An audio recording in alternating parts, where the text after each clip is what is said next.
సింగరేణిలో ఎలక్షన్ తర్వాత గుర్తింపు సంఘంగా మన ఏఐటీసీ గెలిచిన తర్వాత అంతకంటే ముందు ఉన్నటువంటి సంఘం ఈ వన్ ఇంక్లైన్ లో టీపీజీకే సంఘం గెలిచిన సందర్భంలో అప్పుడున్న పరిస్థితులు ఇప్పుడున్న పరిస్థితులు సీనియర్ నాయకులకు అప్పుడు ఉన్నటువంటి వాళ్ళకి తెలుస్తుంది.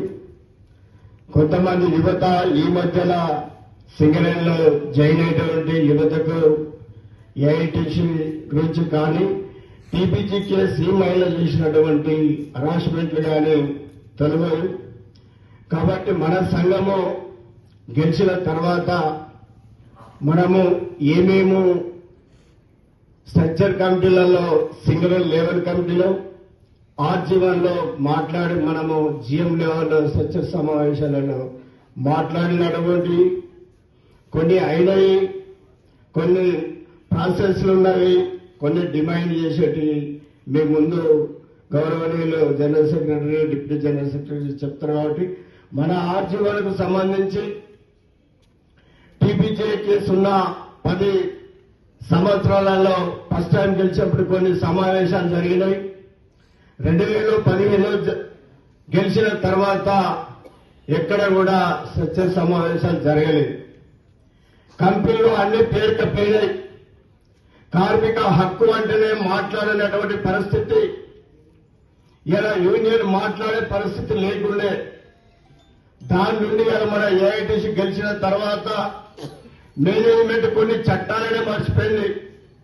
కరోనా సందర్భం కార్మికుని కలవలేదు, అధికారి కలవలేదు. ఆ సందర్భాలలో కార్మికులు సింగరేణి కంపెనీ అయోమయంలో ఉండేది. ఈ రోజు మన ఏఐటీసీ గెలిచిన తర్వాత ఆ యొక్క కార్మిక చట్టాలు, కార్మిక హక్కుల కోసము, కార్మికులు రావాల్సినటువంటి డిమాండ్ల కోసము ఈ రోజు మనం ఏఐటీసీ నాయకత్వం పనిచేస్తా ఉన్నది.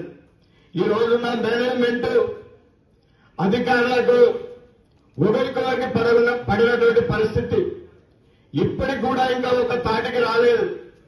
కార్మిక చట్టాల పైన ఇప్పుడున్నటువంటి కొత్త అధికారులకు పాత చట్టాలను పక్కకు పెట్టి ఇప్పుడున్న సర్కిల్ని చూస్తాను తప్ప గత 10 సంవత్సరాల క్రితం ఏముంది, ఎన్ని డిజిగ్నేషన్లు ఉన్నాయి, ఎన్ని ప్రమోషన్లు ఉన్నాయి, వాళ్ళ హక్కులు ఎట్లా ఉన్నాయి అనేది మరి గత 10-15 సంవత్సరాల కింద ఒక డ్రామర్ డిజిగ్నేషన్, ఒక ఆల్ డ్రైవర్ డిజిగ్నేషన్, ఒక సపోర్ట్ మీద డిజిగ్నేషన్